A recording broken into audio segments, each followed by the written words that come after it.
다윗 왕국의 부흥을 주옵소서. 주여 다윗 왕국의 부흥을 주옵소서. 우리 교회와 가정을 더 가운데 위대한 그리스도의 부흥이 임할 줄로 믿습니다. 여성 인사하겠습니다. 성령 충만하십시오. 은혜 충만하십시오. 기쁨 충만하십시오. 네.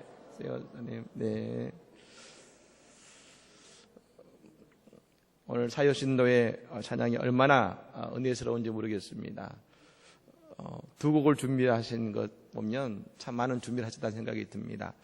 흔히 헌신 예배를 드릴 때 우리가 헌신합니다만 이 그 말은 그대로 내가 하나님 앞에 특별히 이 우리의 신도회가 이 하나님의 교회의 귀한 믿음의 일꾼으로 다시 한번 바로 서겠습니다 결단하고, 헌신의 말은 뭐겠습니까? 하나님께 우리 모든 것을 내어 드리는 것 아니겠습니까?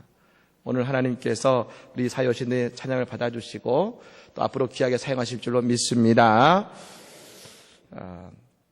지난달에 아름다운 재단에서 양육시설의 아이들에게 최소한의 건강 식사를 할 수 있도록 하자는 취지에서 급식비를 지원하는 캠페인을 진행한 적이 있었습니다. 일정 기간을 정해놓고 진행을 했었습니다만 총 모금액을 3억 5천만 원으로 설정하고 진행했습니다. 그리고 종료 3일 전까지 모인 돈이 얼마였냐면 77%에 달하는 2억 7천만 원이 모금이 되었습니다. 그러니까 3억 5천이 필요하기 때문에 한 7,800만 원 정도가 필요한 것이 되겠죠. 그런데 그날 저녁에 이 대세배우라고 할 수 있는 유아인 씨가 그 남겨진 액수, 즉 22%가 되는 7,700만 원을 기부하고, 그리고 1%인 350만 원이 남게 되었습니다. 아마 생각하실 때 대세배우고 그리고 돈도 많이 있을 테니까 이왕 한 김에 몽땅 부족함을 다 채우면 좋았을 것 같은데 왜 1%인 350만 원을 남겨두었는가 라고 생각할지 모르겠습니다만, 이 유아인 씨는 1%를 남긴 다음에 그들의 지인에게 편지를 보냅니다. 그리고 그 메일에서 유아인 씨는 자신이 모든 돈을 기부하지 않는 것은 모두 함께 기부하는 것이 더 아름다운 것이기 때문이라고 설명하면서 그는 이렇게 말했습니다. 나의 행운이 소외받는 아이들의 의도치 않은 불행에 나누어져 조금이라도 가치 있게 쓰이기를 바랍니다.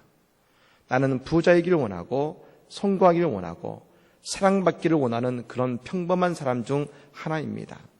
그러나 나는 내가 가치 있는 사람이었으면 좋겠습니다. 아름다운 사람이었으면 좋겠습니다. 라고 말하며 다른 이들의 후원을 독려했다는 것입니다. 참 멋진 배우라는 생각이 들었습니다. 성공에 취한 것이 아니라 오히려 성공을 다스릴 줄 아는 지혜가 있다는 생각이 들었습니다. 하나님을 섬기는 우리도 우리 이웃을 돕는 그런 믿음의 은혜가 우리에게 있기를 간절히 축복합니다. 오늘 본문의 이스라엘 백성들이 하나님의 심판을 다시 한번 심판이 선포됩니다. 아모스는 하나님의 말씀, 심판의 말씀과 그 환상의 말씀을 이스라엘 백성들에게 오늘 전달하고 있는 것입니다. 근데 여러분, 그리고 우리가 아모스서를 보면 우리가 아는 것처럼 모두 다 심판과 절망의 언어만이 가득합니다. 하지만 우리는 이 말씀 속에서 왜 하나님이 그러실 수밖에 없는지 그 이유를 보아야 되는 것입니다. 하나님은 이스라엘 백성들에게 매를 드실 때 그 마음 속에는 눈물이 있었습니다. 그리고 그 마음에, 그 이스라엘 백성들의 마음에 하나님의 마음을 알게 하시고 가르쳐 주시고자 특별히 하나님은 이런 심판과 심판의 언어를 통해서 그들의 마음을 돌리고자 하신 것입니다. 그렇다면 이스라엘 백성들에게 있는 가장 큰 문제가 뭐였는가? 한마디로 이렇게 말씀드릴 수 있습니다. 많은 문제가 있습니다만, 그러나 그들이 그렇게 타락하고 그들이 하나님의 심판을 받게 된 가장 중요한 이유가 있는데, 그것은 바로 그들의 예배가 소홀해졌다는 것입니다. 오늘 5절 말씀에 이런 말씀이 있습니다. 같이 한번 읽겠습니다. 시작. 너희가 이르기를 월삭이 언제 지나서 우리가 곡식을 팔며 안식일이 언제 지나서 우리가 밀을 내게 할고 에바를 작게 하고 세계를 크게 하여 거짓 저울로 속이며. 아멘. 이스라엘 백성들이 반드시 지켰던 예배가 있었습니다. 물론 우리가 아는 것처럼 큰 절개 예배로 드렸습니다만 동시에 그들은 그들이 드리는 그 마을에 있는 회당에서 월상 예배와 더불어서 안식일은 반드시 지키기 위해 애쓰는 사람들이었습니다. 매월 첫날 드리는 월상 예배와 그리고 그들의 안식일에 드리는 그 안식일의 예배. 여러분 오늘 본문에 보면 그들이 월상 예배와 안식일을 지키지 않는 것이 아닙니다. 만일 그들이 예배를 지키지 않고 소망이 없었다면 하나님은 말씀하기 전에 먼저 심판하셨을 것입니다. 그런데 오늘 그들에게 말씀하신 것은 뭡니까? 그들이 돌아올 여지가 있기 때문인데 여러분 예배를 지켰습니다. 근데 문제는 뭐냐면 그들의 마음은 예배에 있지 않았다는 겁니다. 여러분 5절 말씀을 제가 세번역으로 다시 말씀드리면 이렇습니다. 기껏 한다는 말이 초하루 축제가 언제 지나서 우리가 곡식을 팔 수 있을까? 안식일이 언제 지나서 우리가 밀을 낼 수 있을까? 되는 줄이고 추는 들이면서 가짜 저울로 속이자. 뭡니까? 예배는 드리지만 그 마음은 예배에 있지 않았다는 겁니다. 우리가 여러분 늘 고백하는 구절이 있습니다. 하나님은 영이시니 예배하는 자가 영과 진리로 예배할지니라. 예배는 물질로 드리는 것이 아니라 정성과 영으로 드리는 것입니다. 우리가 지난달 새벽에 특별히 4월 달에 여러분 새벽에 레위기의 말씀을 보았습니다만 그 레위기서에 우리가 제4의 법도에 대해서 자세히 언급되었습니다. 근데 그 속에서 여러분 뭡니까? 하나님은 물질에 크고 자금에 요동하는 분이 아니셨습니다. 부자는 안소를 드리면 가난하면 비둘기를 드리면 되는 것이었습니다. 중요한 것은 그것이 아니라 예배를 위한 진정과 진리의 모습으로 드리느냐에 달려있다는 것입니다.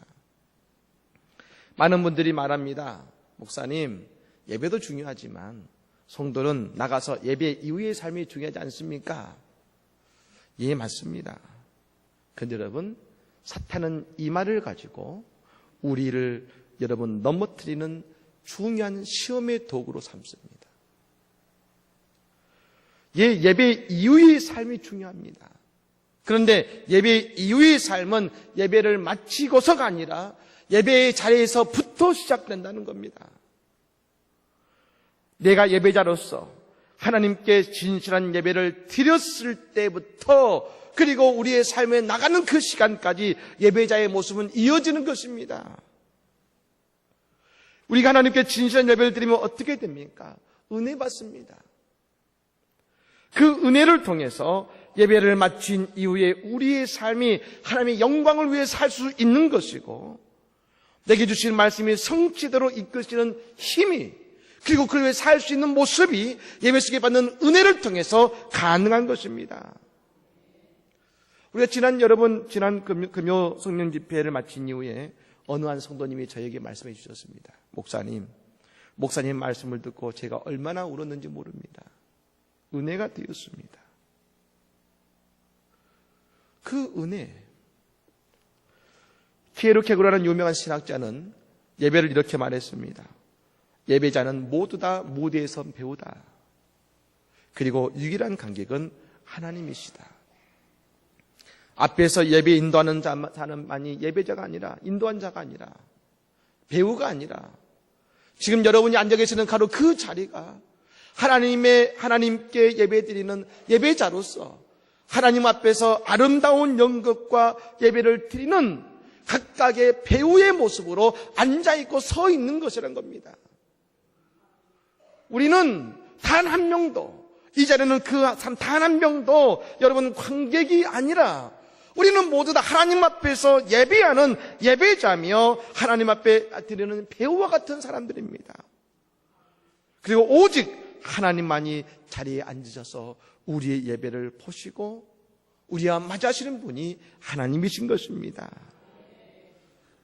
그리고 그러므로 뭡니까? 하나님은 오늘 이 시간 우리 한 분 한 분을 만나주시는 바로 그분이신 것입니다. 그러니 우리는 진실로 예배하면 그 누구도 빠짐없이 모두 다 은혜 받게 되어 있습니다. 성령의 충만함을 경험하게 되어 있습니다. 그런데 내가 만일 예배를 참석하지만 바라보는 방관자로 서 있다면 우리는 나의 신앙을 깊이 돌아봐야 되는 것이고 내 연약한 영성을 풍성하게 만들도록 예배자의 신실함을 회복해야 되는 것입니다. 레위기서를 여러분 묵상할 때 우리는 11조의 규례를 보게 됩니다. 하나님은 이스라엘 백성들의 12지파를 모두 다 이스라엘 땅에서 각각의 땅을 여러분 나누어 주었습니다. 그런데 그 가나안 땅에 나눠준 여러분 그 땅은 11지파에만 나누어지고 마지막 한 지파인 레위 족속은 땅을 준 것이 아니라 무엇을 줬냐면 하나님의 예배 초소인 회당, 하나님의 성전을 그들의 뭡니까? 땅으로 하나님은 주신 것입니다. 얼마나 복된 일입니까? 그리고 그들은 땅에서 수확을 거두는 것이 아니라 백성들이 바치는 11조를 통해서 그들의 생활을 했습니다. 여러분 지금도 그렇습니다만 11조는 순수하고 순수한 신앙의 고백입니다. 11조뿐 아니라 여러분 예배할 때 드리는 예물도 마찬가지겠습니다만 그렇다면 여러분 레위 족속에 주신 소중한 사명이 뭡니까? 그것은 그들이 먼저 은혜 받고 예배하는 모든 성도들이 은혜 받게 만드는 것이 레위 족속의 사명이었다는 것입니다. 여러분 이스라엘 백성들이 하나님께 예배드릴 때 그들은 뭘 경험했겠습니까? 왜 그들이 예배하기 위해서 여러분 끊임없이 예배자에 나갈 수 있었습니까? 예배할 때마다 은혜를 체험했기 때문에 절기 때마다 월상마다 안식일마다 하나님께 예배할 수 있었습니다. 그런데 여러분 그때 드리는 진실한 11조를 드리게 됩니다. 11조는 여러분 11조가 온전한 건지 나만 합니다. 하나님과 나만 합니다. 레위 족속은 모릅니다. 그런데 하나님이 주시는 풍성한 은혜의 진실한 11조를 드리면 레위 족속은 부족함이 없는 생활을 살았습니다. 하지만 하나님의 교회가 은혜 없을 때 가장 먼저 떨어지는 것이 뭐냐면 11조였습니다. 여러분 그건 지금 한국교회도 마찬가지입니다. 아니, 전 세계교회도 마찬가지입니다. 은혜가 떨어지면 가장 먼저 떨어지는 것이 뭐냐? 그건 11조입니다. 즉 뭡니까? 레위 족속은 이스라엘 백성들에게 그 예배를 통해서 은혜받게 함을 통해서 하나님을 진실로 믿게 하는 신실함 속에서 그들에게 그들의 생활을 여러분 감당할 수 있었던 것입니다. 그렇습니다. 왜 이스라엘 백성들이 오늘 월상 예배를 드리면서 곡식을 팔 때에 생각을 하고 안식일의 시간을 아까워할까요? 그것은 다른 것이 아니라 은혜 받지 못했기 때문에 그런 것입니다. 예배자가 누려야 될 그 예배의 감격이 사라졌기 때문에 그런 것입니다. 사랑하는 여러분, 예배의 감격을 회복하시기를 바랍니다. 예배 드릴 때에 나에게 역사하시는 하나님의 그 손길을 느끼시기 바랍니다. 그리고 매주 드리는 반복된 예배가 아니라 그 한 번의 예배를 통해 주시는 하나님의 놀라운 은혜를 경험하기를 간절히 축복합니다. 여러분 그렇다면 예배의 감격이 사라지자 그들은 어떤 일이 벌어졌을까? 이스라엘 백성들은 예배의 감격이 사라지자 물질의 노예가 되기 시작했습니다. 여러분 오늘 4절과 6절의 말씀을 함께 한번 읽겠습니다. 가난한 자를 삼키며 땅에 힘없는 자를 망하게 하려는 자들아 이 말을 들으라. 너희가 이르기를 월삭이 언제 지나서 우리가 곡식을 팔며 안식일이 언제 지나서 우리가 밀을 내게 할꼬 에바를 작게 하고 세계를 거짓 저울로 속이며 은으로 힘없는 자를 사며 신한 걸레로 가난한 자를 사며 찌꺼기를 팔자 하는도다. 아멘. 여러분, 예배의 감격이 사라지자 그들은 자신들의 욕심을 위해서 가난한 자들을 망하게 하고 없는 자들의 남은 것까지도 빼앗는 자들이 되었습니다. 여러분, 요즘 최근에 한국 사회의 큰 문제 중에 하나가 바로 보이스피싱입니다. 아마 이 가운데서도 보이스피싱의 연락을 받은 분도 계시겠습니다만 저도 얼마 전에 그런 일을 당할 뻔했었습니다. 제가 미국에서 모셨던 담임 목사를 모셨던 목사님에게 카톡으로 갑자기 연락이 왔습니다. 그러더니 갑자기 태국에 입금을 해야 되는데 도움을 달라는 이야기였습니다. 제가 하도 이상해서 제가 그 목사님에게 직접 전화를 드렸더니 그런 일이 없었다는 겁니다. 그분의 카톡으로 연락이 왔습니다. 사진도 말투까지 똑같았습니다. 처음에는 여러분 보이스톡으로 와서 제가 받았더니 그분의 목소리로 여보세요? 라고 말을 하는데 통화가 안 되는 겁니다. 그래서 통화가 안 되니 문자로만 하자고. 그래서 문자를 나누었던 것이죠. 이상해서 전화를 드렸더니 그런 적이 없었던 것이죠. 그래서 여러분 그때 저뿐만 아니라 그 목사님을 알고 있는 다른 목사님들이나 친구에게도 동일하게 연락을 했던 겁니다. 제가 연락을 드렸더니 깜짝 놀라서 곧바로 다른 분들에게도 그 연락을 드려서 모두 피해를 막긴 했습니다만 여러분 우리가 아는 것처럼 보이스피싱을 당하는 분들은 대부분 힘이 없고 그리고 어렵고 그리고 연로하신 분들이 많이 이 피해를 당합니다. 왜 이런 일이 벌어집니까? 왜 우리가 볼 때 힘들고 어렵고 힘든 일들을 더 고통스럽게 하는 이런 일들이 이 땅에 벌어지고 있습니까? 그건 우리의 이 세상에 우리가 은혜 없는 세상이 되기 때문에 그런 것입니다. 많은 중국학자들이 여러분 중국의 인구수가 많기 때문에 여러분 경제적으로 대단히 대국이 될 거라고 생각합니다만 또 많은 학자들은 말하기를 중국은 결코 대국이 되기 어렵다고 평가합니다. 근데 그 이유가 뭐냐? 그것은 바로 중국 사람들의 진실성이 있다고 합니다. 중국 사람들의 상도는 돈을 벌기 위해서 거짓말을 하는 것이 당연시되는 사회입니다. 그래서 그걸 알기 때문에 중국 사람들이 여러분 어떤 제품을 사기 위해서 공장 앞에 있는 가게에서 물건을 샀는데 그 공장 앞에 산 것입니다. 그런데 뭡니까? 그 물건이 가짜였다는 겁니다. 왜 중국 사람들이 한국에 와서 많은 쇼핑을 하느냐? 왜냐하면 믿을 수 있기 때문에 한국에서 쇼핑한다는 것입니다. 여러분 은혜가 사라지면 이 땅에 거짓과 욕심만이 난무합니다. 이스라엘 땅의 은혜가 사라지자 그곳에는 욕심의 땅이 되어버렸습니다. 그래서 예배가 없는 민족은 타락하고 절망할 수밖에 없는 것입니다. 하지만 여러분 그런 땅이라 하더라도 예배가 살아나면 그때 그 땅에 은혜의 담비가 내리고 새로운 역사가 시작됨을 믿으시기를 바랍니다. 우리가 아는 것처럼 아합과 이세벨의 시대의 엘리야 그곳에서 그 아합과 이세벨의 시대는 하나님께 예배되던 모든 예배의 터전이 다 우상을 섬기는 장소로 바뀌어버렸습니다. 저는 생각해 보았습니다. 아니 봐도 많고 많은 곳 가운데 왜 엘리야는 갈멜산에서 바알과 아세라 제사장과 대결을 벌였을까? 우리 같으면 종교적 중심지고 예배의 중심지인 예루살렘 성전에서 하나님의 살아계심을 증거하면 더 좋았을 것 같은데 왜 엘리야는 갈멜산에서 예배를 드렸을까? 그 대결을 했을까?